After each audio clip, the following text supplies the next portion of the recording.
So what is equity and equality of? I use modal logic to investigate the issue. And this is my research result using commonsensical cases. I'll start with talking about, is there an equality of outcome and how an equality of outcome looks like, and then an equality of chance. And then I go to power because I don't want to focus on money, income, monetary reward as the measure of equality, power, freedom, and a certain kind of approach in economic that's less focused on money. And then I'll talk about desert because it's about what some people deserve. Some deserve more, some deserve less. If there's that kind of talk, then how is there still equality? Then I will talk about opportunity because that's the heart of the issue, and apply my theory to health equity. But I will use a dignity approach, a want-based approach. I know that that's not the social reality in policy making. We can't only think about what people want because of limited resources, and that relates to distribution. What exactly are we to do when we think about policy research and to advise decision making in policy making, and then to think in terms of distribution, how accessibility and equality of opportunities through increasing accessibilities to some people. But then there will be an inequality because some would be using more resources, some are delegated, some are distributed with more resources because of their higher need. But then that's just human rights. And I will show that the kind of fairness that we want isn't only something like getting what you worked for or getting equal share. There's something more behind these two alternatives. So equal outcome. Let's say in an extreme case, a socialist lottery, we decided that we get together, we have a society that we either both get rich or we both get poor. We have to make sure that there are no wealth inequality, and that extreme cases would be like the means of production is completely state-owned and the economy is completely regulated by the government. So with the aim of everyone getting equal share. But then, of course, if we get together and set out to we decided that we won't get more than the other people. So we're both rich or we're both poor. It's a possibility that we get both poor. So our social structure has a chance of, and it's a chance that we're committed to, that as it turns out, if it is the case, then it's a better world, that everyone getting little to none, that we are all poor. So that's what an equal outcome looks like. So yeah, there'll be a lot of regulation. In contrast to an equality of chance, it's something like a capitalist lottery. We both had a chance at getting rich, but then we hope that the mobility, social mobility of, well, suppose that getting rich is ranking higher in society.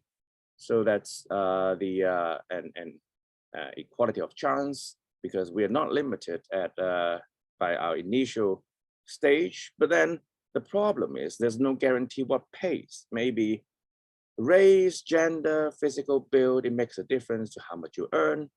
And do we really want that? Because that's just free market determination.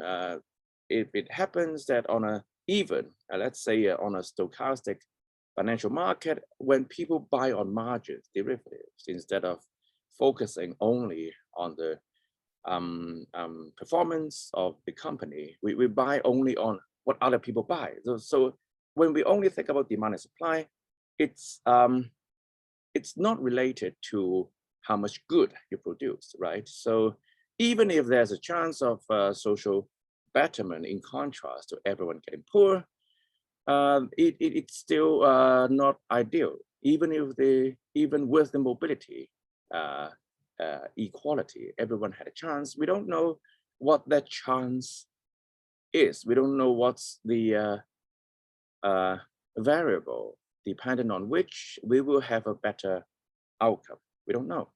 There's no guarantee. But before going into income as the outcome that we want, and even not using that anymore, I will talk about power, because capability, I think of that as the possibility of the possibility of the possibility of doing something. Let's say some students, they are brought up having learned to read and write, so they can, they're not illiterate. So I understand that maybe in the world it's not that common anymore. There's children do not receive formal education, but let's say there are still children that are brought up without the good fortune to be educated formally and to be able to read. So there are those that have learned to read, they are literate. They have the capability of using a computer in the following way. If we gave them computers and teach them to use it and teach them what the internet is and how to access information from around the world, then afterwards it's possible that they can access the internet. Why? Because why isn't that immediately an empowerment? Because they could have learned to use computer without a computer. I mean, afterwards, they've learned that. They learned that through using a computer, but then let's say the school that taught them to use the computer took the computer away. Oh, now I've taught you, and I leave. But then they would be left with the skill of using a computer without a computer. They would have the skill without the means to do what they want. And that's still when they don't have the capacity. So even if they are possibly able to learn, it doesn't follow that they would always have the capacity with them. So to think in terms of possibility, it complicates the issue of development and distribution about globally and about humanitarian aid, these various things. So, okay, so we talk about what we can do. We want people to be able to do more things, having the power to act on self-respect. So how do we decide? And on today's world, we typically do that on competence. We want to reward those with more power based on their better competence. And the only measurable, comparable way to decide whether someone is with better competence or not is through the performance. So let's say different students take the same exam on the same subject, and those that score highest, they perform the best. Yeah, some students, maybe they have a flu that day, or maybe there are various other reasons that they don't perform as well, even though they are very competent. But we use that, the exam score, the grade, as an indication of the competence, and then maybe reward them with better future opportunities, tertiary education, and with the hope that maybe they will be better empowered with public or private office with the corresponding right and duty. So with the power they are thus conferred, given that it's substantiated by their rights, because they would have performed those duties, they would play the role. So they deserve those power. It seems like it's on the consequence of a better world that we want a desert-based, but a desert-based approach, we reward on competence. It's a meritocracy. It's only a consequence that the world will be better, and if they don't perform as well, it indicates that they don't deserve the power, they don't deserve that office, but that's seemingly only consequential way of rewarding on competence might have blinded us from the reality of desert. It's because of the competence, because of how much the students have achieved and improved himself or herself, that they deserve that empowerment, that freedom. So in this under this worldview, there will be inequality. Some would be more empowered and some will be less. Then how is that still equality? And that's why I will have to talk about inequality of opportunity, because the differences among rewards, the different outcome depends on difference in achievement. So let's say, again, to use education, in Hong Kong, yeah, the ethnic minorities, especially if you're not brought up being able to speak Cantonese, in Hong Kong, they don't have equal access when compared to local born children who can speak Cantonese. So let's restrict ourselves to children who speak Cantonese natively. So they have equal access to education. They go to kindergarten, primary school, and then secondary school, free education. But then it depends on your personal efforts. It depends on your diligence. It depends on these many factors that are your own making, that you would have achieved different learning outcomes. Some people would have learned better, some not, because of the effort. And of course, at the back of your mind, you would think, well, there are inborn differences. There are studies on differences, inborn differences in intelligence. And that's where I would talk about accessibility. But then here, given that everyone had a chance, it's your own making that you turn out learning less. So if you want to speak better English and you practice and you are able to speak better English, that self empowerment, that now you can do better things, even though no people recognize you yet, you have achieved something on your own and you deserve the reward, even if the reward is only your own skill, language skill. That's still what you deserve. And to go from there to social reward, to what other people would reward you, that's how I want to approach the issue of equity, equality. Everyone had a chance.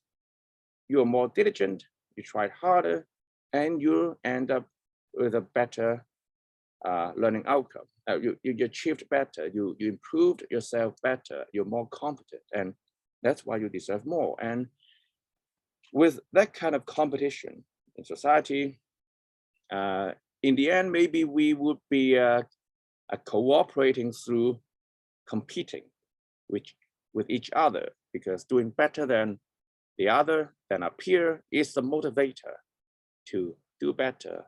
And that contrasts to a socialist lottery. We want to keep everyone at the same level, no competition. And of course, there are other motivation for socialism, but at least competition consequentially would result in a society in which individuals would uh, be more motivated to better themselves.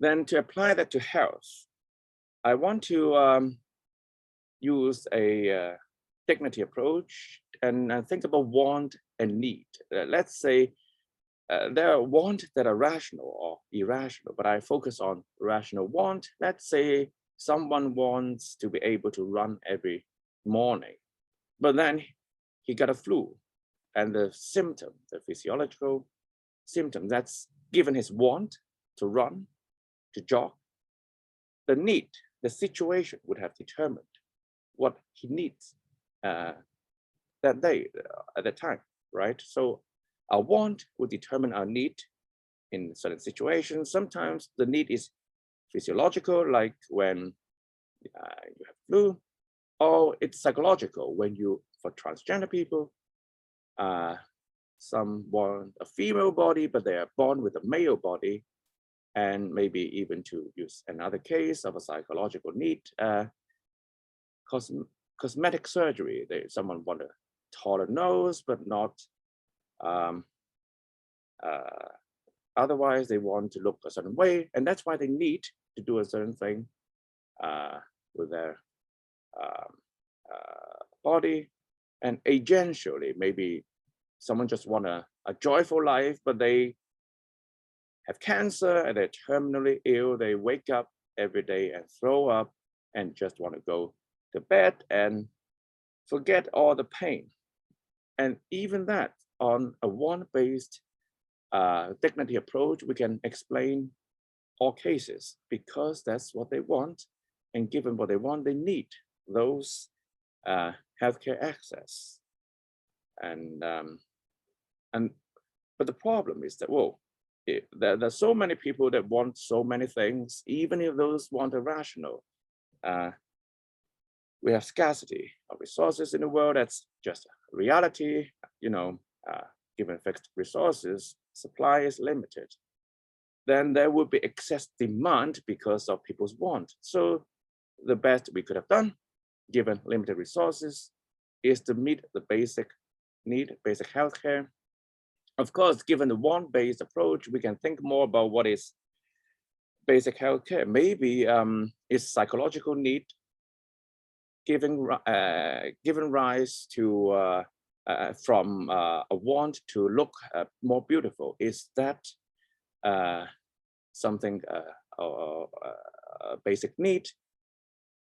In contrast to transgender people, because they're different, I think, even if the want to look differently could be that urgent as the want to have a different sexed body, even if they're both an urgent want, maybe there's a difference in rationality. But then basic healthcare, given limited resources, we have to think about the best we could have done. But the want-based approach would have made clear, because, well, everyone wants to eat healthy, but eating healthy is quite expensive, actually, if you think about. If you also take into consideration GM food, or even only with organic farming, if you want to eat really healthy, you do have to be slightly richer than typical households. And so accessibility, so let's say someone is there with a bad hand because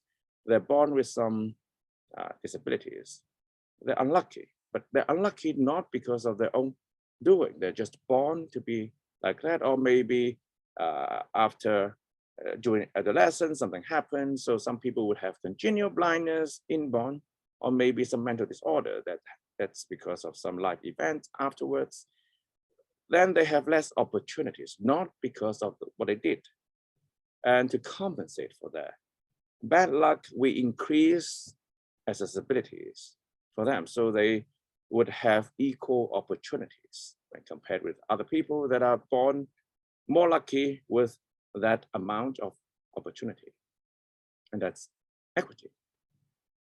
And of course, one immediate thing you would think about is that, so there will be inequality. There are those that are born that need more than the taxpayer. Our money will be used on the healthcare. But then I think, yeah, those with more need, they will consume more um, public good, but it's our social responsibility. It's the fortunate social responsibility we owe other people when they're born less fortunate because to equalize luck. And that's a kind of fairness that's not only about how much you've worked for, and it's also not only getting equal share, because even if you work very hard, I still think that you have the moral obligation to the less fortunate. Well, those that are poor because of their own making, that's another issue. But those that are less well off, not because of their own making, that's those that we owe morally something towards. And that's the kind of fairness that I would want to talk about. And after all this, in the end, it's about human rights of self. Human right to self-determination, to have your rational life, go and pursue it. Of course, there are impracticality in the world, actual impracticality. You're born in different places, born with different disabilities maybe, and it's about perfecting humanity given our historical situation. So it's a summary of what I said. I talk about an equality of outcome and contrast that with an equality of chance, and I bring in power as something that's a human good. And how are we to get that good? We do that how are we to distribute that good? We do that based on desert. But then desert will end up with an inequality. Then that's how I bring in an equality of opportunity, and then apply that to health equity. But then the limited resources raises the issue of distribution. And of course, with health equity, there's the problem of accessibility, resulting in an inequality, the needier getting more, but that's just human rights.